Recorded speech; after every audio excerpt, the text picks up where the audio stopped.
Hi.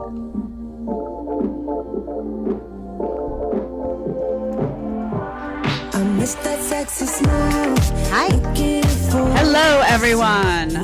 Masculinity. Oh, yeah. Oh, yeah. It's like that beef jerky. It's tasty. I'm just saying. Masculinity is the topic today that I want to dig into on the show. Why are women consistently drawn to the bad boys? We know that they are. What is the reason why? I found this guy, Dre Drexler. I don't know if you've ever heard of him. His content is fascinating because he talks about it in a way that I think is really palatable to women as well as men. Because, you know, my interest is in kind of fixing this whole dating mess and preventing the system from winning by, you know, they want to keep the men and women apart. We've talked about that. So I want to bring them back together in a healthy, beautiful way that preserves everybody's happiness, makes people feel wanted and needed, and society flourishes. You know, I'm out to fix society at large. So we're going to talk today about masculinity, why the women, like I said, are drawn to the bad boys. We're going to talk about hookup culture. I often discuss how hookup culture is bad for women, and I've discussed that at length, but it's also bad for men. And there's a lot of excuses that get made by guys sometimes, but the truth of the matter is it's not good for them. It gets them away from their true mission and what that mission should be. And it's negative in many respects. And I think it's really interesting to listen to this guy Dre's commentary because he speaks about it from a male perspective and from a male lens. I also want to talk about the top things that a masculine man would never do, which is fascinating and all correct. I was in agreement on all four. How men and women feel very differently about their partner, or their ideal partner, I should say, status, meaning their socioeconomic status. Men and women look at this stuff very, very differently. And there's a bunch of women in modern society that just for some reason refuse to swallow that reality. It's very challenging for them to just accept. And we're going to play some clips from Fresh and Fit that express that. So today's content is mostly about Dre Drexler, about Fresh and Fit. And we've got some cool exchanges here. There's a great one between Joe Rogan and Godsod that is fantastic, that I know will cause a lot of debate in the chat. I want to remind you, get into that chat. I'm going to be checking with Tyler. Top G's here. So everything will be running smoothly. When Tyler's here, you know, there's no bumps in the road. So he's going to be taking care of everything and getting to your questions. So get those super chats running. And we're going to start with the appeal of bad boys, because I know there's a lot of good guys that write in too. First of all, the bad boys think sometimes that they're liked and appreciated for the wrong reasons. And a lot of good guys out there say, well, I'm not going to keep being a good guy if the bad boys are getting all the attention. So let's dig into the why, because I think you good guys out there, you ones that want to be loyal and faithful and all those things, but don't want to be a doormat, need to listen to why these bad boys are appealing to women. So let's start with 244, and we're going to play this through. I'm going to stop and go because I'm going to be a bit of a pain. Shocking. Okay, let's go. The reason why most women are going after these toxic masculine guys, these bad boys, is simply because, I mean, look, if you look all around you, bro, most men these days, they fall into either one of two categories. You got your bad boys, right? Or you got just straight cookie doughs. And then you got culture telling women, oh, you need a guy who's soft. That's what you want, a guy who's soft and emotional all the time. And then you got feminists right along with them saying, oh, you need to be the aggressive one in the relationship. You need to be the queen bee. You need to rule over your man, be superior. You need to be the one who wears the pants in the relationship. And so what do women do? They listen to this, they tune into this, and then therefore they end up choosing guys like this. And then what happens? They're either just in a horrible marriage that they hate and wish they could get out of, or they cheat on them with the bad boy, because they don't want no soft, limp metaphorically and literally. Hey, look, so I'm just being real. The reason why most women go after these bad boys is because at least the bad boy, even though he may be very toxic, hey, at least he's exercising some form of his masculinity. At least he's got some sort of sex appeal. At least he's going to the gym and training. At least he's embracing his aggression and assertiveness, you might not have the right. So this is a good place to stop. We're going to continue because he gets into then the top 1% of man. The most desired guys out there are able to combine the best of both worlds. And we're going to dig into that because I want to empower you guys out there who are the guys that are the good guys. I want to empower you to be the very, very best that you can be. And guys that are acting like bad boys because you think that's what women want, I also want to give you a reality check. So here's the bottom line. Women don't want a soft, mushy guy.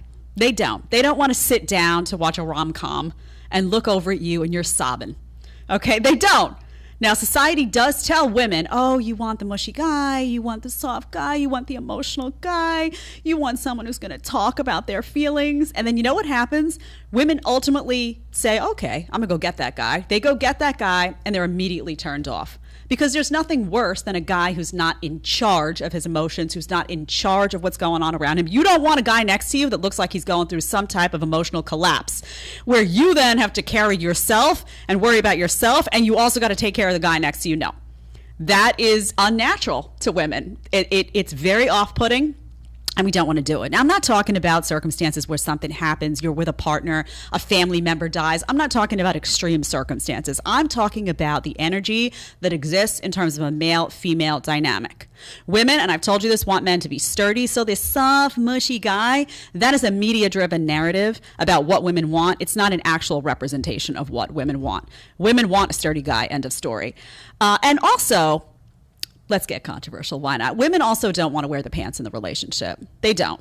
They don't want to lead that relationship dynamic. Even if they are working and they're a CEO of a company and they've climbed that ladder, and when they go to work, they have to lead, they're not going to be fulfilled in a role in their marriage where the guy sits back and the woman is leading and running the show.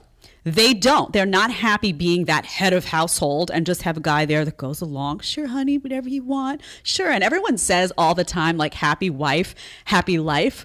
But what's interesting is all those situations where you have a guy who's just caving to his wife all the time and he's kind of a doormat. The wife may get everything she wants, right? She gets no pushback. She's making all the rules. She's making all the purchases. She's making all the decisions. And somehow she's miserable. Why? Because women don't want a weak man. They want a guy who's going to have a vision. They want a guy who's going to have a plan. They want a guy who feels, again, stable and sturdy.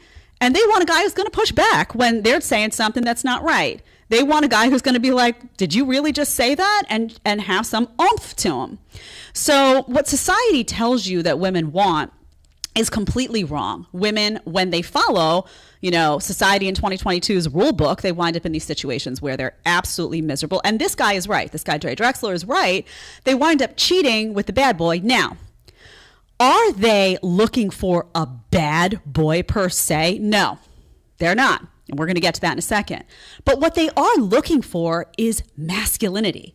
They're looking for those traditional masculine values and manifestations. They're looking for a guy who's strong, who's not going to take their shit, right? Who's not going to just swallow all the nonsense that they spit out, who's going to have his own sense of self, who's going to have his own path, his own vision, who's going to get in the gym, who's going to have his life together. And y'all know the bad boys, right? You've encountered them. Ladies in the chat, you've encountered them at some point in your life. Those bad boys are just doing them, right? The thing that's admirable about the bad boy is that they don't care what you think. They're not waiting by the phone like this, waiting for you to text back. They have options. They take care of themselves. They prioritize self-care. They have a vision. They have a plan. They often have, their finances in order. They have game when it comes to all aspects of their life. And they're not going to be a doormat for you. That's what's appealing. So that's why the women go over to the bad boy, and then guess what happens? They're unsatisfied there too. Why? Because they really want the combination. They want the fidelity, but they want a masculine man who's going to give them that fidelity. So let's look at that. Let's keep playing. Let's go to 418. We're going to talk about the top 1%. If I were to write a prescription of what guys should reach for, because we all know guys need to reach. They need to work on themselves, and they need to put that best product out there. That's just a reality. This is the top 1%. He does a great job of describing it. Let's take a listen. Having a real man. But then, check this out. Then you got over here, way over here, you got this small little infinitesimal division of men. These are like the 1%ers. And the thing that separates them from everybody else is not only do they have the characteristics of a masculine man, but they also have the values. They got ambition, but they don't spend that ambition on useless things. They embrace their masculine sexual energy, but they save it for their wife. They're aggressive, but only in a way that's for protecting and serving and building up his empire. In other words, his family. And it's wild, bro. The world's taught us that these traits, such as aggression, such as stoicism, mental toughness, oh, that's just all toxic masculinity. And though they can be used in a toxic formation, I believe most of us men should be embracing these things more often, but use them in a way that honors tradition. Use them in a way that builds up your family. Okay, so this guy knows what he's talking about in terms of what women want and what men should be striving to be. It's on the money. Honestly, it's rare that I hear commentary where I'm like, this is on the money, this one is on the money. And here's what I would say, that top 1%, I think he's a little off in the sense that I think there are more guys that fit into that category than he realizes. And I think there are many guys who could fit into that category, who could easily get themselves into a position where they are desired by good women and that they are very happy with themselves. Because y'all know, guys, I don't believe are happy and comfortable with themselves if they're not in their masculine space, right? If they're not exercising those masculine tendencies, and we're going to talk about what that looks like, they're not happy. But there are many of you out there, some people say, well, how am I going to get into the 1%? It's not hard, especially if you are a values-driven person and you are a vision-driven person, which is a fantastic combination for a guy.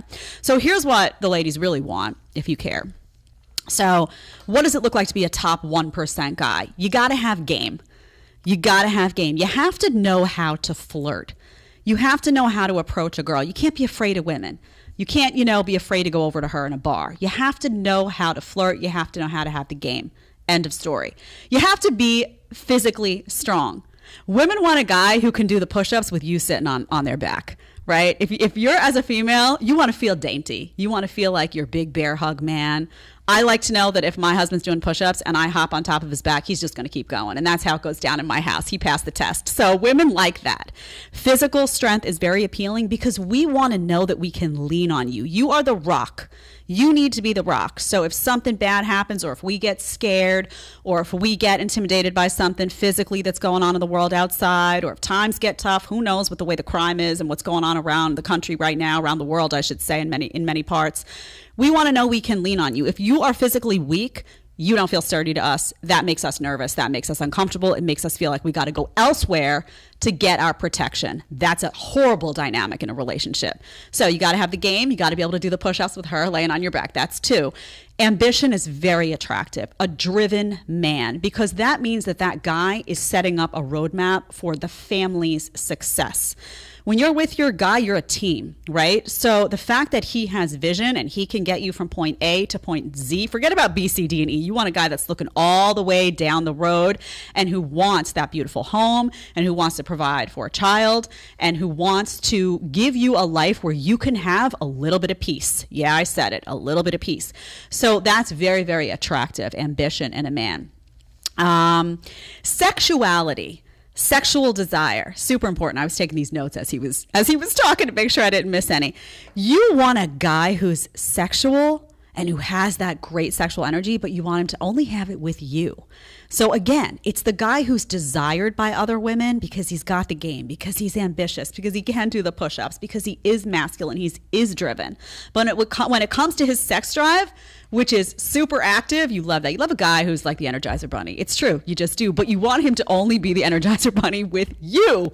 You don't want a guy you have to worry about. So you see what I'm saying? This is a guy who has all of the masculine attributes, but he's a family-first guy. He's a guy who has all of the appeal to other women because of these masculine attributes, but he's loyal and faithful to his girl. Nothing sexier, nothing more attractive. Also, the stoicism, I think, is extremely important. And when we say stoicism, I'm not saying you want a guy who's lifeless or a guy who has no emotion whatsoever or a guy you can't talk to and communicate with or a robot. That's not my suggestion. What stoicism means to me is, again, you want a guy who's mentally tough. Because when stuff hits the fan, right? Whether it's economic struggle, whether something's going on in the world, whether it was lockdowns, whether it's, COVID, we've seen a lot go on in the last 2 years. You want a guy who's mentally and physically tough. So when something happens, you want to be able to turn to your guy in a panic. This is the honest truth. As a female, we get a little emotional sometimes. That is a reality. To deny it is silly. You want to be able to turn to your guy and be like, what do you think? Like, I don't know. Is this going to go? And you want your guy to be like, it's cool. I got it. Don't worry about it. We're going to do X, Y, and Z. I've got a plan if this happens. I'm not worried about it. I've got you. Don't worry. You want him to have the I've got you. And by extension, you, the child, however many children, the family, you want him to feel incredibly strong and in control. And part of being in control of what's going on is being in control of his emotions. Again, you have tragedy strike and you have a mental breakdown and you turn and look at your guy and he's having a bigger one.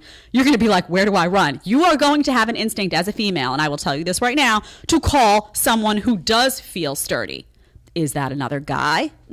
That's where problems arise in a relationship, when women feel like they can't lean on their man because their man feels fragile. Fragility in a man is not attractive to a female. Remember, sturdy, stoic, in control, ambitious, driven, they've got you. That's the vibe you want. Okay.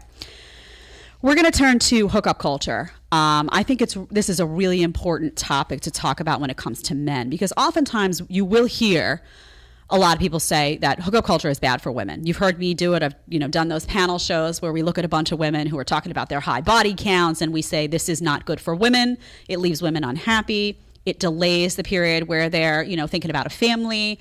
It often causes a lot of emotional unrest in women. It detaches sex from emotion. We've had all of those conversations. All of them are valid. All of them are true. All of them intended by me to wake modern young women up and say, don't make these mistakes that society wants you to make. This is a path toward unhappiness. There is a better way. And a lot of that better way comes from having self-respect in who you are and what you value. However, what's often not talked about is hookup culture as it relates to men. And there are a lot of excuses made. People will say, well, guys got to get it out of their system. Guys are biologically wired for hookup culture. It's different for men. You hear all of those things, but what you don't hear someone talk about is the negative impacts that immersion in hookup culture have on a guy in terms of him being that guy who has a vision, in terms of his ambition, in terms of how he feels emotionally and physically when he gets caught up in it. So let's listen to this section from Dre. This is 1057, and then we'll talk about it. To sit on that throne in your home. The goal isn't just to build yourself up so you can F chicks, bro. You're a fool if you think that's what it's all about. Hookup culture is just destroying men. Culture tells men these days, oh, just go out and enjoy yourself. Have fun while you're young. Gain experience with women. Don't even hold back. We're taught to enjoy the rewards of manhood, but only embrace the responsibilities of a young little child. All hookup culture is, you guys, it's just, I don't even know if I could say this on camera, masturbation. I'll say that. All you're doing essentially is just playing with yourself, pleasuring yourself while having another person, another woman come in and help you do it. And I know as cheesy as it sounds, bro, but hey, look, this is someone else's daughter, bro. I mean, how effed up is that? What if another man came in and started doing that to your daughter?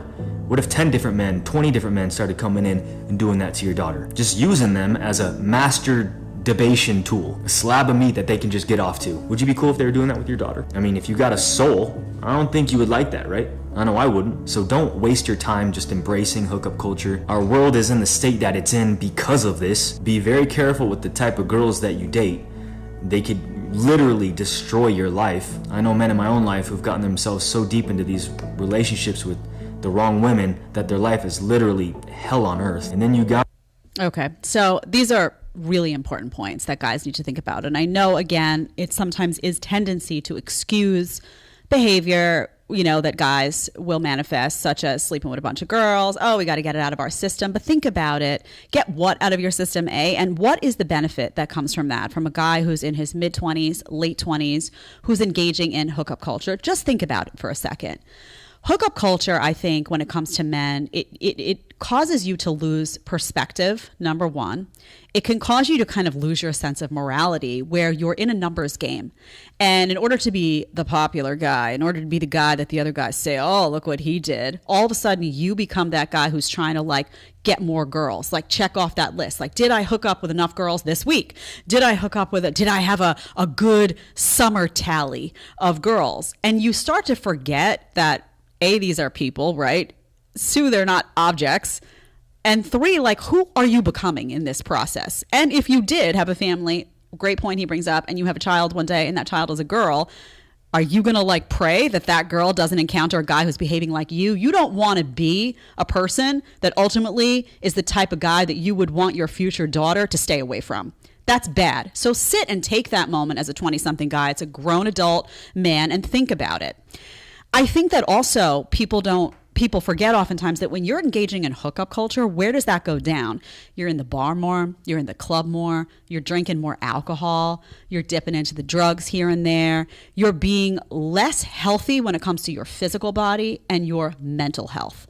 So things get sacrificed. You're not in the gym as much, you're not working as hard, you're distracted, you're consuming all these substances. That's not a good direction for you. And if you are striving to be that top 1% guy that has that ambition, that has that motivation, that's going to build an empire, that's going to build a business, that's going to make something really good happen, that makes you feel good about yourself, and in turn makes you someone who's desired by women, you don't want to get lost in hookup culture where you're drowning in substances and just a bunch of girls that are meaningless and forgetting your perspective and turning into someone that you're not going to be proud of one day. So it's all a big, profound, like, waste of time. It's almost like you get sucked into this dark hole of hookup culture, and then you got to claw your way out.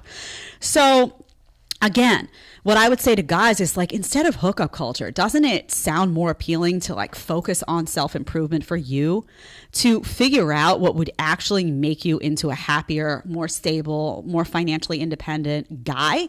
Someone that a woman could sink into and lean on. That's a really good feeling as a man, to have a woman next to you who feels really confident in you, so much so that she's like, you know what, babe, I trust you. Whatever decision you make, that's fine. There's nothing that's going to build up a guy's ego like feeling like, you know what, I have done enough in my life and I have proven myself, and she trusts me. Like, if something goes down, she's leaning on me. That's an awesome feeling as a man. But in order to get there, you have to like track your life properly. You can't sink into the grave of hookup culture where you lose that perspective and all of that important insight.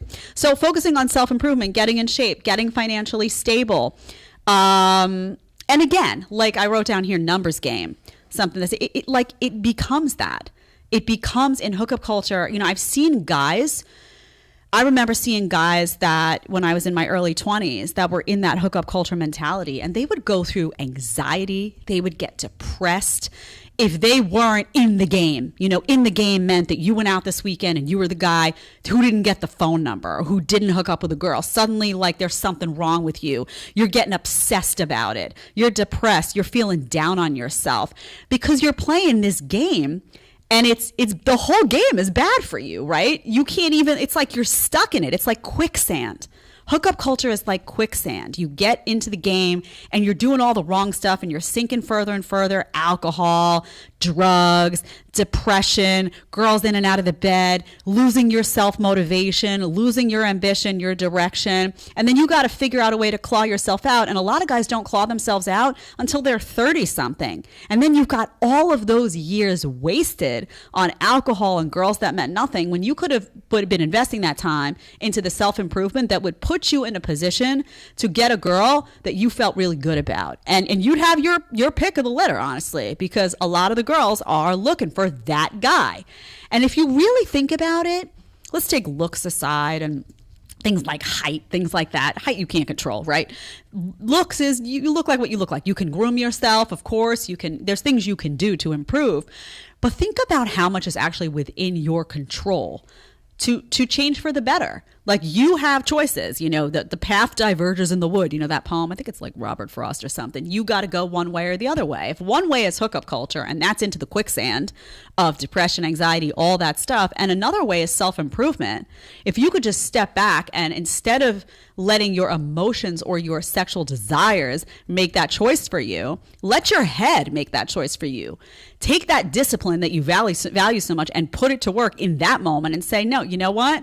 This may sound good for a night, but I don't want to get stuck in the quicksand, so I'm going to do this instead. And ultimately, that's going to put me in a position to get a woman that I really value and who really respects me, and I'm going to be in a better place. So it's not easy in 2022 to avoid hookup culture because it's everywhere. And not only that, media glorifies it for men and women. Because again, the longer they keep you in that quicksand, first of all, the longer they keep you in the quicksand, the harder it is going to be for you to climb out. Secondly, the longer they keep you and the women in the quicksand, then women are delaying, you know, their super fertile years are getting delayed. You're, you know, getting delayed in terms of, you know, when you marry and all of that. So that union is less and less likely to come together and be that stable unit. So there's motivation. There's an agenda here by the system, the matrix, whatever you want to call it. It's up to you to look at that and say, I'm not playing that game. I'm either going to, you know, find somebody that I really want to be with. It's going to be a relationship that matters to me. And we're going to, like, you know, work on this mission together. Or I'm going to stay single and I'm going to focus on what I need to do to put myself in the best position to have that house, to have that car, to be that rock to lean on. So it's very good advice. Okay. I'm going to talk about 4 things masculine men don't do. I think this is a good summary. Let's take a listen. It's a short. Masculine men don't do. Number 1, they don't follow promiscuous Instagram models. This is one of the most common triggers that fuels a man's porn addiction. Number 2, they don't get out of shape. I don't care what culture says, most women are not attracted to dad bods. Number 3, they don't whine about their problems. Instead, they solve them. And number 4, they don't split the bill. Now, if you're taking a lovely girl out on a first date and you can't even afford to buy her a $25, $30 dinner, you probably shouldn't be dating, bro. Period. Yeah. So these are, again, I mean, I don't know this guy. Maybe we should have him on. I'd be curious. I haven't watched all of his content, but I've watched a bunch of it because I was like, who is this guy saying this stuff that makes sense? Again, masculine men, if you want to look at masculinity and see it as something that is strong and positive, which I do, these are things that a masculine guy aren't going to do. Right. Split the bill. Listen, you just can't. Right. The second a woman goes on a date with you, and the second the guy says, let's split the bill, it's done. I'm telling you, it's done. It's over. That date is done. You're done. You're on the B team in her mind. It's over. It's really over because above all else, women do want that gentlemanly man. Now, I'm not saying every woman deserves that gentlemanly man. That's not what I'm saying. However, at the end of the day, and I've said this on here, even if you go out with a girl and she's behaving badly and you're like, okay, I'm not doing this again. She's disrespectful. It does happen. We've shown the videos here where it happens. You still pay that bill. Because at the end of the day, you got to lay your head to the pillow at night and you have to know that you are that guy, that you are that stand-up guy, that you are above the fray, that you are that gentleman, that your mama raised you right, all of that stuff. So splitting the bill, not attractive. I'm going to come to Tyler after this for the super chat. So if you got a comment, get on in those super chats. Secondly, don't whine. Whining in a man, I don't know how to say it. It's so deeply unattractive. When you see a man complain in that hyper feminine way, you know, women complain. We do. I complain all the time. It's just a reality. I'm feminine and I'm Italian. So it's done. I'm a complainer, but I don't know if I've heard my husband complain about anything since we met. But when you hear that whiny, like, well, I don't know what to do, and it's coming from a dude, done. You're over. You're done. Again, because she wants you to be the problem solver. Something's happened and she doesn't want to hear you complaining about it. What she wants is for you to figure out how you're going to get from point A to Z. Let her complain and let you be the one to tell her, babe, don't worry about it. I got it. That is the dynamic that women are hungry for, and that is the guy that ultimately is going to get the pot of gold at the end of the rainbow. That pot of gold is going to be that woman, that family, that sense of of respect, and all of those values that he craves. Okay, let's see. The dad bod. Oh man, the dad bod. I'll tell you, my son goes to soccer, and we go every Saturday to soccer. And we see families there, loving families, but I will occasionally see a dad with a dad bod. You know what it looks like. I'm not talking about a guy who's got a little meat on the bones. I've said here, I don't like a skinny man. I like a stocky man. I like a little meat on the bones. You know, I don't want to worry that if you pick me up, you're going to crack in half. That's not appealing to me. So I like stocky, but stocky is not dad bod. Where dad bod is going these days is a beer gut. Sometimes I'll see a dad at the soccer field running after his child, and all you see is belly. Up and down, the belly up and down. And I'm going to tell you straight up, I don't care if it's after 1 year of marriage. I don't care if it's after 20 years of marriage. I don't care. It's not attractive. The dad bod is not something you should strive for. Why? Well, first of all, it's not healthy. So if you've got the dad bod, now you're telling me that you don't care about your health. And why am I going to be with a man that doesn't care about his health? Do you not care if you're going to be here to take care of me and my child and my family in, X amount of years? No, of course, you have to care. Otherwise, I chose the wrong guy. So by having the dad bod, you're telling me you don't care about that stuff. That's a problem. That's a problem, because now your role as the protector is being sabotaged by the fact that you got to eat extra donuts. Can't have that. So you don't care about your physical health with the dad bod, and it's just not sexually appealing. So if you've got the dad bod and now you're mad because your wife doesn't want to have sex with you, well, own up. There may be a reason she doesn't want to have sex with you. Now, you're going to say, I see the guys in the chat already. I can't even see you, but I know what you're saying. Well, what, does it go both ways? Yes, it does. It does for me. It goes both ways because, and I understand women have babies. Women go through things in life that are a little bit different. You carry a baby, obviously you're going to gain that weight. It's the most beautiful time. I think it's an unbelievably sexy time for a woman to carry a child because you're giving life to someone. So of course you're going to gain weight and all that. But I'm talking about women, you've seen it, who completely lose themselves after they get married. They gain a ton of weight due to bad habits, bad eating habits, no exercise, all that stuff. That's a problem too. We're talking about it in relation to masculinity today, though. So I'm talking about the dad bod in relation to men. Again, it shows that you don't care about your role as protector. How are you going to protect your wife if you got to chase somebody and you got a big beer belly going up and down? You're not going to be able to catch. Who are you catching, honey? Nobody. So of course her eye's going to go to the guy in the gym who's got his what together. Nice, composed, strong. That's appealing. So, yeah. And they're not going to want to have sex with a guy with a big beer belly. I mean, it's just a reality, right? And then guys will say, well, my wife doesn't want to have sex anymore. And it's like, how many donuts did you eat? Let's be honest about it. I see some of these guys, and I know the points they make, but let's be honest about it. So he's right about the dad bod. Now, why does media want the dad bod? You notice that media props up obesity in women. All the front covers of the magazines is like, fat is, healthy. We've shown the magazine covers, the Cosmos, all that, where you have the women and they are morbidly obese. So they're telling women it's healthy and it's beautiful to be obese. We all know that that's not going to be appealing to men. In large part, it's not, because again, they're going to look at those women and say they don't care about their health. It's just not. A lot of men are just going to say, well, that's not healthy. And they want to be with somebody who cares about their health and all that and wellness. You want to marry somebody for longevity. If you don't care about that stuff, it's a problem. It is a problem. So, and in the same breath, so they got the obese women on the covers of magazine that are now models for this is the new healthy, and it's not. Listen, you can do whatever you want with your body. You're free to eat whatever you want, whatever, but healthy is healthy. That's still a word that's grounded in fact. Obesity is not healthy. And on the same, in the same sense, in the same argument, they've got the dad bods that they're elevating. So you got unhealthy men, unhealthy women, less attracted to each other. Oh, how convenient. How convenient for the system.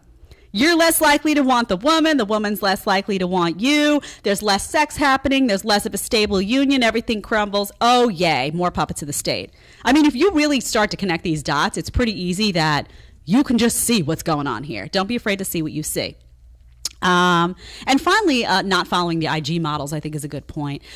It's very unattractive to date a guy and have that guy, like you look at his Instagram or whatever, and he's liking a whole bunch of like half naked girls on Instagram. It's not an attractive look, because that is a sign of oftentimes a guy who also doesn't have that sexual discipline. First of all, it's disrespectful. Like, what are you doing? If you got a girl, you don't need to be gawking at all these half naked girls on Instagram. It's silly. Secondly, those half naked girls on Instagram are only doing that to get your attention. So why are you giving it to them? And thirdly, it's a lack. Oftentimes those guys will use that as a step one.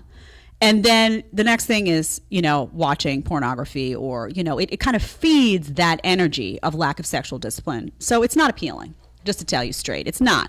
So these are 4 things that genuinely masculine men, genuinely masculine, who have it together and who have a vision and a goal and also have those values that are going to be held dear by those women in your life who you're going to want to lean on you and trust you and hopefully build a beautiful family with one day, are going to value. These are the 4 things they don't want any part of. 100% on the money. Correct. Okay, the chat. Let's check in.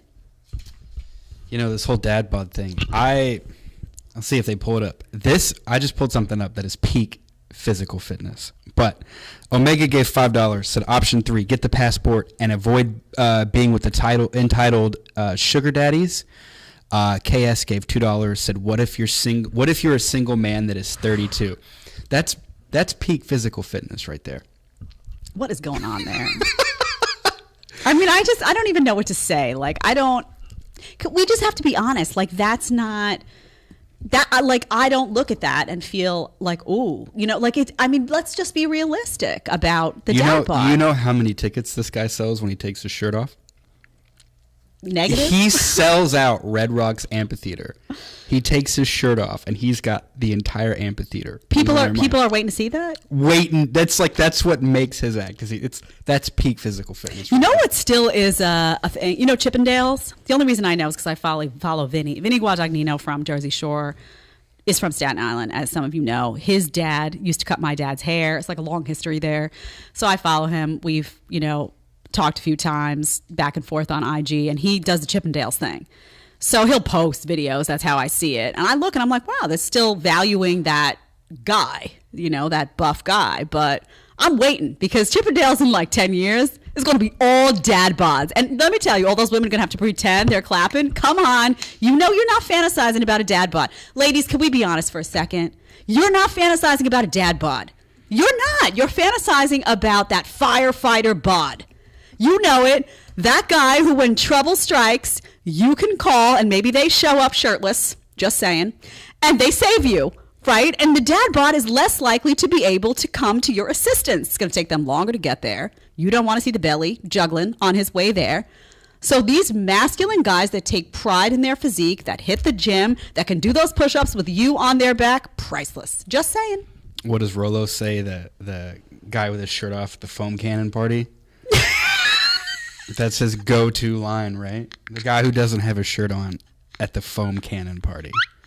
Shout out to Rolo. KS gave $2 and said, what if you're a single man that is 32? What do you do? What if you're a single man who's 32? Well, I would have to know, like, are you working on yourself? Are you financially stable? Single man who's 32 should be financially stable if you've made the right choices. Now, listen, just because you may have made some of the wrong choices doesn't mean you can't make it right. Always remember, it's never too late to make it right. However, single man, 32, who's financially stable, who's got his, stuff together, who has a nice apartment, who, is well-groomed, who has a good value system, and who's got that game and all that going on, I think that's okay. You're in a pretty good position. But you have to make yourself valuable. It's just a reality. The same way we say it's a reality that female body count is more important to men than male body count is to women. The reality is that women want a guy that can provide a lot of things that make you have to work to get there. So you'd have to be willing to self-evaluate. I don't know you. Look at your life and see, like, how am I doing in these areas? And what am I attracting by virtue of that? And you can always make positive changes. I need more details is the bottom line. Let's see. We got another one here. Sunil gave $5, said, but doesn't Red Pill say if you want a high value man, shouldn't you be willing to share him? Plus women don't care about body count, right? Yeah, I don't care what the Red Pill says. And I'm told it's not a community. Rolo was like, it's not a community. It means your eyes are open to the realities of the world, which actually appeals to me. I like the idea of people's eyes being open to the realities of what's going on. Bottom line is, I don't think that that's the prize at all. And I think that sexual discipline in a man is highly valued by women. The number of women who you are going to get to sign on board for sharing a guy is very small. Some of them will do it for a second, for a moment, and oftentimes it'll be women who want the stuff. So they'll say, well, I want, the nice house and the yacht and this, that stuff, so I'll share for a minute. But they're not looking to you as long-term material. And the good girls, the ones who have lived their life well, the ones who didn't rack up the body count, the ones who were selective, are not going to be drawn to a man that they have to share. I don't care how much money you have. I don't care how good looking you are. I don't care about any of that stuff. A woman does not want to know that when that guy leaves her bed, he's going into somebody else's. I'm telling you straight up, that is bad advice. And maybe there's a percentage of guys that are, making that work for them somehow. But I will guarantee you that for the vast, vast, vast, vast, vast majority, and I mean like 99+%, that's not going to work. And it's also a dynamic that you may find you don't want. Because when you're in that dynamic as a man, what you have next to you is a woman who is guarding herself against you in some respect. 100% emotionally. So you're not going to have the woman who leans into you and trusts you implicitly, and you're not going to get all those feelings that you want from that woman that make you feel like an even bigger man than you are. Because let's face it, when a woman leans on you and a woman trusts you, that makes you feel puffed up, and it should, because that means you've done something right as a man to make her feel that she can lean on you.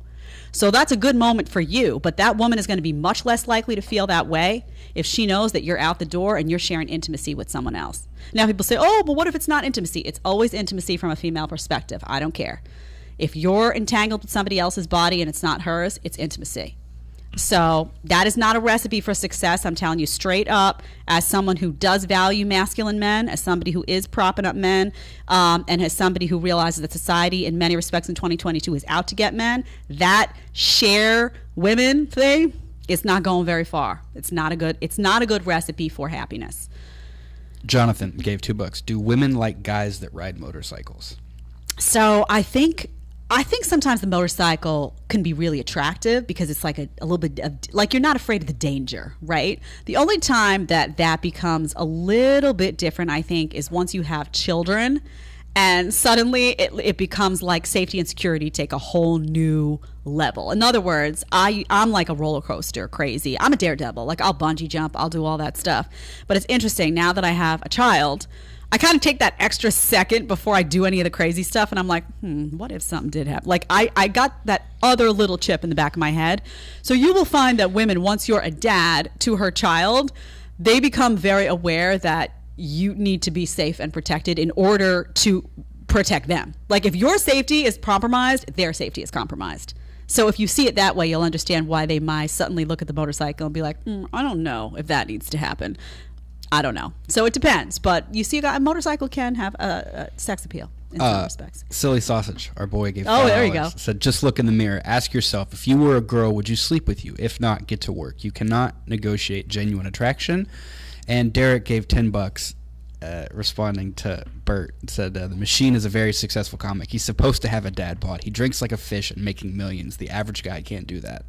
Yeah, that's true. And by the way, there are some male, like, I think there are some comedians that do better with like the chunky look. Like, I hate to say it, but like some of the guys, like, if that's part of your comedy act, to be a little overweight, it can sometimes work. In fact, sometimes when those comedians lose the weight or get the plastic surgery in a female skin, like, it's almost like they're not as funny anymore, because part of their shtick, their act, is to be kind of quirky and odd. So I think for honestly comedians, I think it's a different animal. It really is, than the situation for the average, girl or guy walking around in the world. Okay, I want to never do this when you spot a woman you're into. So you're in a bar, lounge, whatever, and you spot a girl and she's smoking, and you see something you like.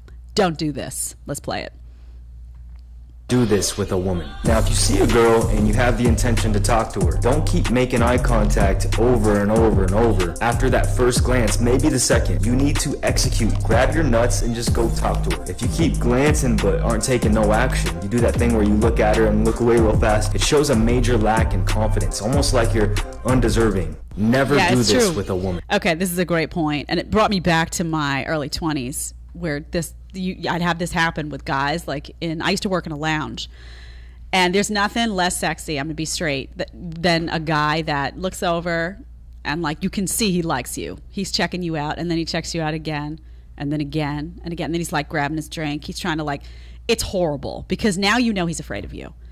Now he's afraid to come over to you. He's like trembling inside. He's unsure of what he's gonna say. He's not confident in himself. That's not attractive. So you can take your glance, and then maybe you could get a second one. You put that drink down and you walk on over. If you're not prepared after that second quick glance to put that drink down and to go on over, don't do it at all. It does it, like, you've ruined it. So forget it. Start over with another girl. Don't even go over after that fifth or sixth glance, because by that time she has already made a decision about you that you don't have the guts, and that the power dynamic in that relationship, by the way, is already controlled by her. She's already decided that you feel like you're, leveling up when you're approaching her, that she's maybe out of your league, that you're nervous. It's the wrong power dynamic as a man. You need to have confidence. If you're not confident, you're not going to be attractive to her at all. So it needs to be like a quick check out, boom, done. On a mission. You make sure you walk over to her and you're not afraid to make that eye contact. There's nothing worse than a guy that's doing this, because when you're looking everywhere but into her eyes, that tells her that you're afraid of her, that you're afraid of those interactions, you're not confident, and you're waiting for her to say, no, I don't want to give you my phone number. A guy who looks you right in the eye is waiting for a yes, and he's usually going to get one, by the way, because now he's got an energy that's commanding and reassuring, and she's like, oh. So there's a lot that you can do, regardless of what you look like, regardless of how much money you have. There's a lot you can do in terms of the energy that you carry as a man when you walk into a room that makes a big difference to a woman. If you have a commanding presence, if you're confident, if you're secure in who you are, you'd be surprised how much attention you can get from a female. Okay. This is an interesting exchange between Joe Rogan and Gad Saad. I always say his name. Is it Gad Saad? Is it, why am I saying, and I just did an interview. I think it's Gad Saad. Gad Saad.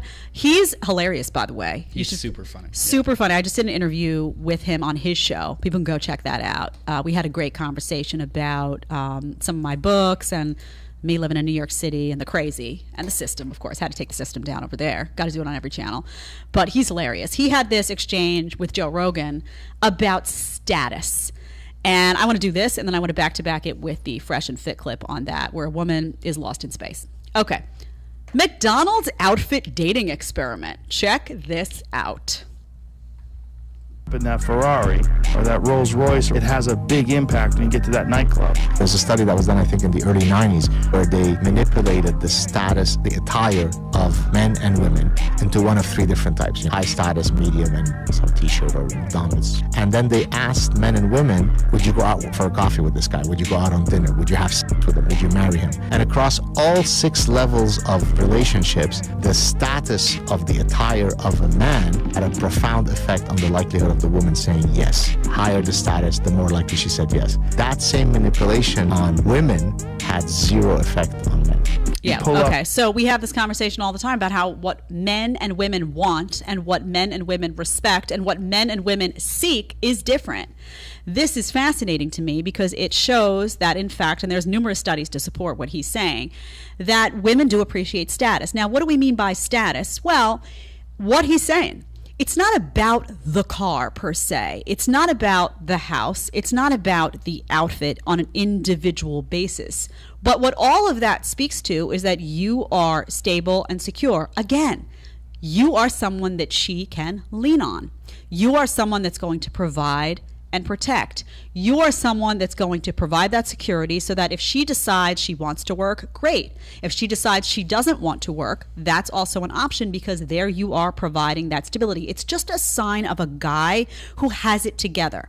It's also a sign of a guy that's made good decisions, because the guy who's got the house or has the nice car, in most cases, barring the fact that maybe he's a guy that grew up in a rich family and got a hand-me-down from mommy or daddy, that happens. But in the majority of cases, these are people that worked really hard, that have a strong work ethic, that are ambitious, and who have made positive decisions to not engage in distraction and meaningless stuff, and instead to focus on that self-improvement and on doing something that they knew would be a magnet for women and a magnet for respect and a magnet for recognition in society.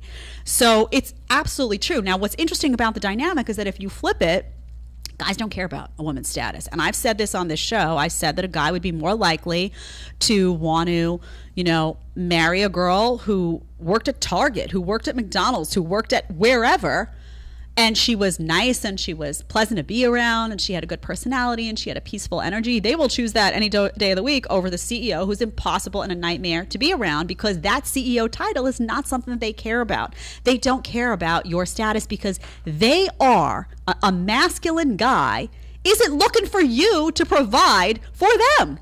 They're not looking for you to make them feel secure. They want to do that. They can do it, and they want to do it because they view it as their role and their responsibility to do that for you. So they don't need that from you. They need other things from you. So that's not even on the list. This is an interesting conversation back to back with Fresh and Fit. There's a round table, and there's a girl on there that's talking about socioeconomic status. And the reason I pulled this clip of her is because she's very representative of what the modern world tells women. And now you have these women that are unable to process the reality of these differences between men and women and what men and women want. And she's a perfect, I think, manifestation of that. So let's listen to what she says at 5613. Economic status, when someone is a billionaire, millionaire, Yeah. they're not going to want someone who is on a different socioeconomic status. That's Because incorrect. You're looking at it from a you're female talking lens. you're talking about a marriage standpoint, a I'm talking relationship standpoint, men marry down all the time. long-term standpoint. Yes, men marry down all the time. Yeah. Okay, and they're gonna let the person continue on the path that they are, or they're going to Here's the thing. request them. Men marry a girl to typically hoping she'll never behave. change. Women marry a man hoping he will change. We're very different. What you just mentioned just now with socioeconomic status, etc. What you just gave was the female perspective that socioeconomic status matters. For men, typically it doesn't. This is why a guy that's a king or a sultan or whatever will marry a girl that's a lowly peasant. Like, men date down and marry down all the time. Okay, so a king or a sultan will marry to have sex with someone They'll marry that them is a too. lower socioeconomic status. Okay, but someone who is of a higher socioeconomic status is going to require someone else who is of a higher socioeconomic status to pair with, to mate with, to partner with for life.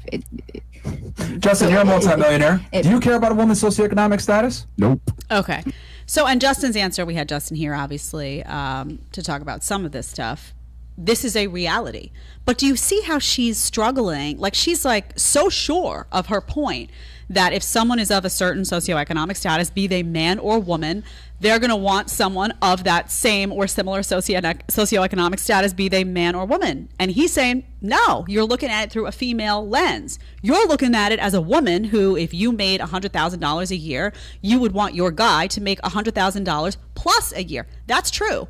Guys don't look at it like that, again, because we view our roles differently, women and men. And I think, I was thinking about this as I was just listening to this now, and I said, well, why? I wonder why it's so hard for these women to process this. And I think it's because it's a really difficult pill to swallow, because many of them, she looks a little bit older to me. She looks like she's maybe in her 30s somewhere, a little bit more mature than some of the other girls on the panel. Nothing wrong with that. Just looks like she's got some maturity to her. Women, oftentimes in modern society in their 30s, have built their whole lives around believing that that status is important to guys. They've done it all. They've been told by modern feminism. They've been told by television and movies and magazines that this strong, empowered woman is what's desired. And they've made choices as a result. They've climbed that corporate ladder. And as a result of there being only 24 hours in a day, they've neglected other things like, maybe seriously dating and focusing on a relationship and thinking about moving those childbearing years, more into your 20s than in your 30s when your fertility is peak. They've made decisions based off of that model of saying that socioeconomic status is important to men.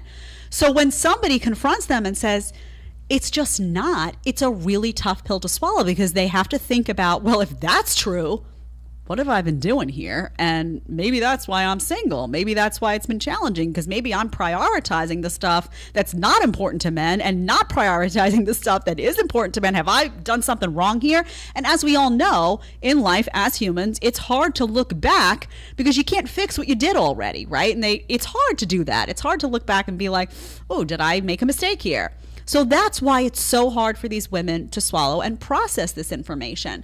But it's 100% true. And I would ask you in the chat, I'm going to come back to the chat in a second, Tyler. So super chats, if you're coming, let us know, because I want to come over and see what your thoughts are. But I would ask you, just go around and ask people that you know. Ask a bunch of guys, ask a bunch of women, and I will guarantee that you're going to hear almost unanimously that guys aren't prioritizing that they're not going to care if you're making 30K, 60K, 120K. Because they're, again, not looking at you as the person who is going to be the leader of that house, ideally. They're not looking at, oh, well, should I marry this woman because I need her to provide and protect? No, not at all. So they don't, that's not even on the like, of the top, on the top 10, that's not even there. Whereas for the woman, that may be number one, right? That may be number two. It's right there. It's a very, and again, I think one of the other reasons why this is all very difficult to swallow is because we now live in a society that refuses to acknowledge that men and women are different. We can't even acknowledge that men are men and women are women. That's hard enough in 2022 to have that conversation without having like, oh no, there's 755 genders. And I mean, it's absurd what's going on. But even if you get to the sane people who say men, women, they also oftentimes will then refuse to acknowledge that they're different.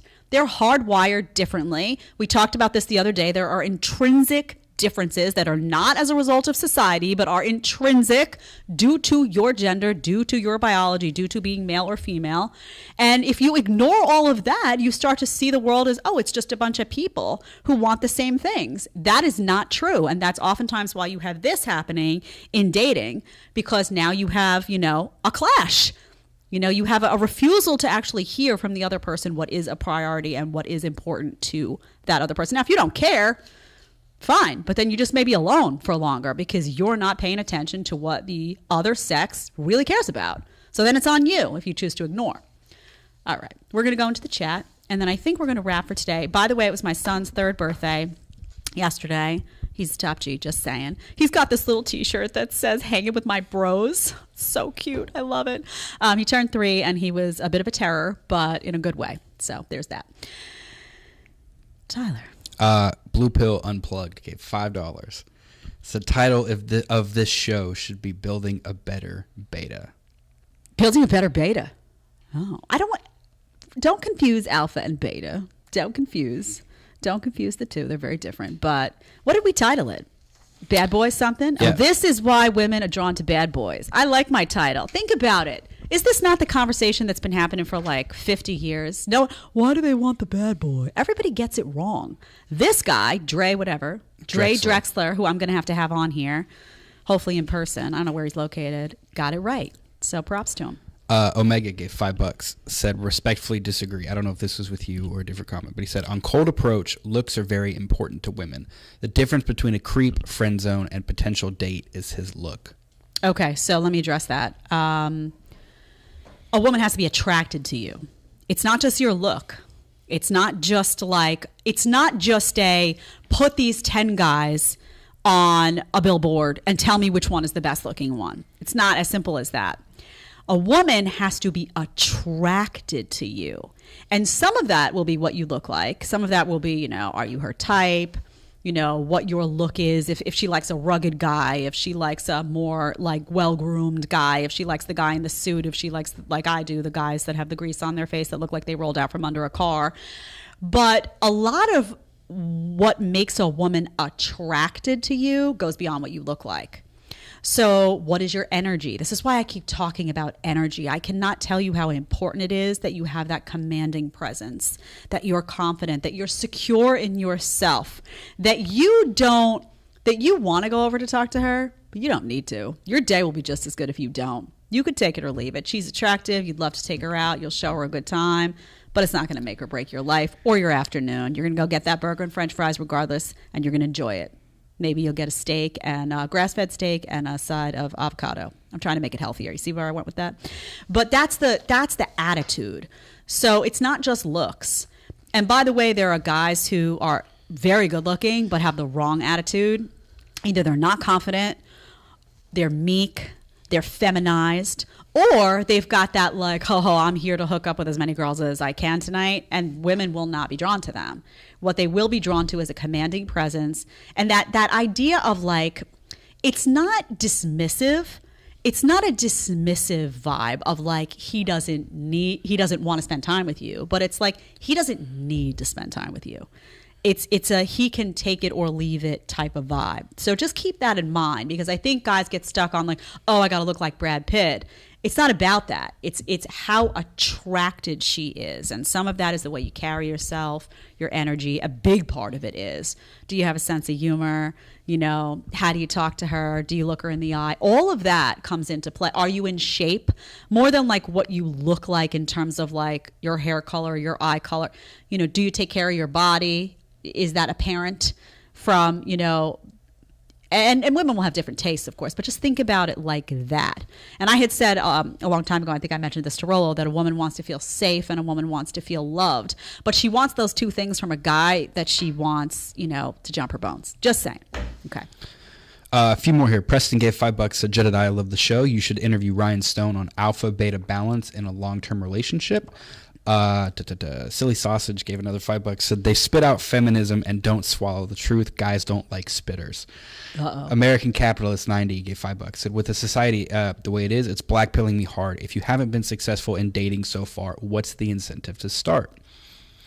Kate Ann gave $2, said, what about assortive mating with education and profession? And Eternal Genju gave $10, said, curious the reason we see many men choosing not to take the risk of even asking someone out lies in the increased presence of endocrine disruptors. With enough estrogen, do men value security now? Mm-hmm. Okay, so endocrine disruptors is a topic for another day, but they're everywhere. They're everywhere. They're in the toxic chemicals that people use in their homes. That's a real conversation about wellness that, of course, you know, the traditional medicine doctors and the system doesn't want you to talk about, but that's real. It's in cleaners, it's in fragrances. It's amazing to me that our bodies are able to function given the amount of toxic garbage surrounding us all the time. So that's an interesting conversation about endocrine disruptors I should have had with Liv Vitae when he came. Maybe I'll get him to come in person. That guy, man, he's something. I'm just saying. The incentive to start question is interesting. Someone had asked, what's your incentive if you haven't had luck in dating so far? Well, what do you want? If you want a family, if you want, you know, a wife, if you want a healthy relationship dynamic, if you believe that the stability of the family unit creates stability in society, and that's something that you really want, that's your incentive. You know, so just because you have been burned doesn't mean you'll always be burned. And maybe some of it's on you, right? You have to look and say, maybe I'm approaching this wrong. Maybe I'm too hungry. Maybe I've got like a desperate vibe.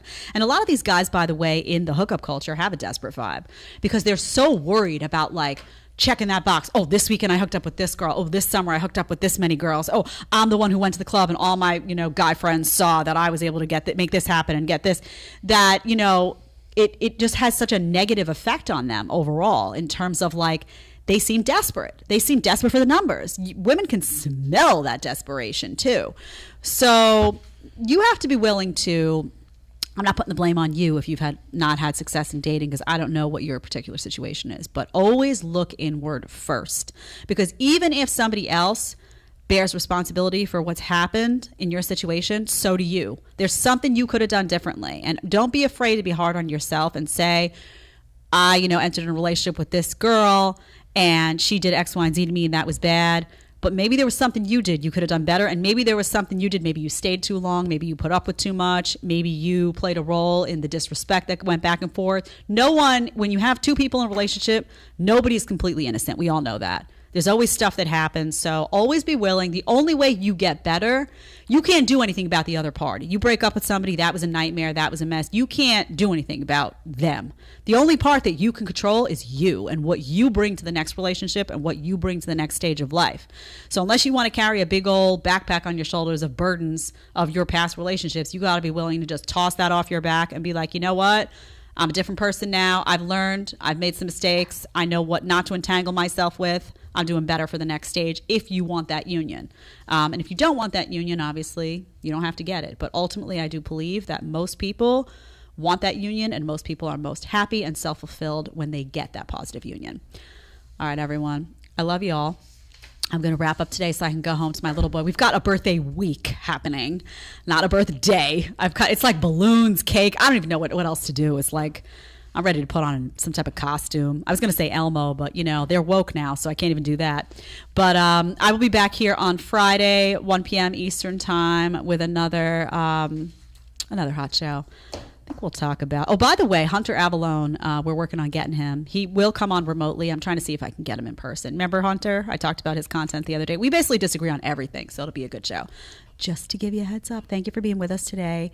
Go get some tacos. I know it's not Friday, but sometimes Wednesday is a good taco day too. Fill up on those tacos, and then you're gearing up for the weekend. Just saying. Have a nice day.